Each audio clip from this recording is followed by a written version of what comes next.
Hello बच्चों, कैसे हो? Good morning. आज हम लोग इस खूबसूरत पोएम जिसका नाम है the lake isle of Innisfree, इसको पूरा पढ़ेंगे। इसमें 3 स्टैंजा दिए गए हैं। आइए बारी बारी से इसको पढ़ते हैं और इसका हिंदी मीनिंग को समझते हैं। इस कविता के जो पोएट है, लेखक है, उनका नाम है विलियम बटलर येट्स। क्या इसमें कवि कहते हैं? I will arise and go now and go to Innisfree and a small cabin built there of clay and wattles made. 9 bean rows will I have there, a hive for the honey bee, and live alone in the bee loud glad. तो free को B से और made को glad से rhyme किया गया है। अब देखिए इसका मीनिंग। आई विल अराइज, मैं उठूंगा, एंड गो नाउ, और चला जाऊंगा, एंड गो टू इनिसफ्री, और मैं इनिसफ्री जाऊंगा, and A small cabin build their, और वहां मैं एक छोटा सा केबिन यानी कि घर बनाऊंगा, और क्ले एंड वेटल्स मेड, जो मिट्टी और टहनियों से बनी होगी।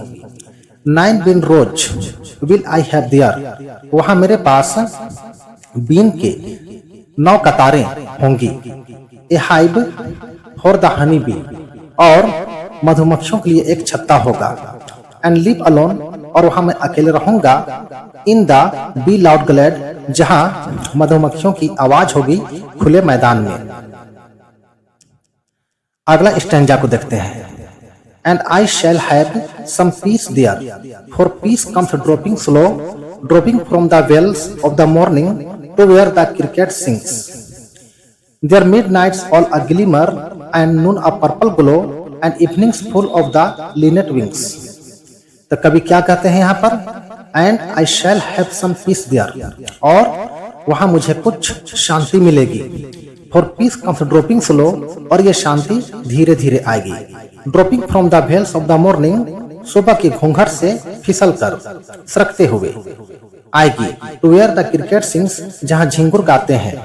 There midnight's all a glimmer, जहां की अर्धरात्रि चमकती है। And noon a purple glow, और जहां की दोपहर बैंगनी रंग में चमकती है।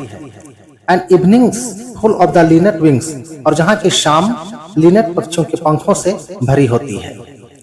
आई will arise and go now, for always night and day I hear the lake water lapping with low sounds by the shore, while I stand on the roadway or on the pavement's grey, I hear it in the deep heart's core.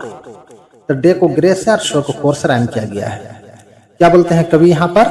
I will arise, मैं उठूंगा, and go now, और चला जाऊंगा, for always night and day, हमेशा दिन और रात के लिए। I hear the lake water lapping with low sounds, मुझे झील के पानी की हल्की लहरों की आवाज सुनाई देती है। बाय द शोर, तट के किनारे। Well I stand on the roadway, जब मैं सड़क पर, और ऑन द पेवमेंट्स ग्रे, या किसी भूरे फर्श पर खड़ा होता हूँ। I hear it in the deep hearts core, तो उस आवाज को अपने हार्ट्स कोर, दिल की गहराइयों में सुनता हूँ। यह था कविता, जिसका हिंदी अर्थ